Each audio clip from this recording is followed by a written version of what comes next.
Break के बाद दोबारा आपका इस्तकबाल है। अब बढ़ते हैं मजीद खबरों की जानिब। भारत राष्ट्र समिति से वाबस्ता रुकन असम्बली जनगांव डॉक्टर पल्ला राजेश्वर रेड्डी की फिराक दिली और हल्के के अवाम की सियासी वाबस्तगी से बालातर होकर बिला लिहाज मजहब व मिलत व जिन्स अपने दवाखाने में मुफ्त इलाज व मुआलजे की सहूलत फराहम करना रियासत भर में काफ़ी मशहूर और किसी से मख्फी नहीं है। वो अक्सर हल्के की हर ज़रूरतमंद शहरी की हत्तल मकदूर माली इमदाद फराहम करते हैं। बिलखुसूस हुसूल तालीम में माशी तंगी और गुर्बत को हायल न होने के लिए संजीदा कोशा रहते हैं।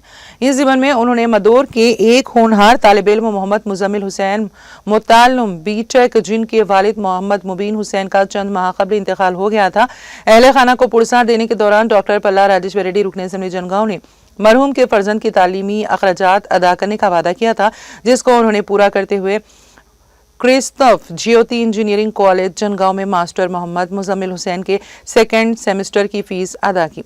इस मौके पर उन्होंने सदर मसाजिद कमेटी मदूर मेजर मोहम्मद शकील अहमद मदनी और यूथ क़ायद मोहम्मद फयाज मोइनुद्दीन के हमरा फीस की अदायगी कराई। इस मौके पर मरहूम मोहम्मद मुबीन हुसैन के अरकान खानदान और अवाम ने डॉक्टर पल्ला राजेश्वर रेड्डी रुकन असम्बली जनगांव से इजहार तशक्कुर किया।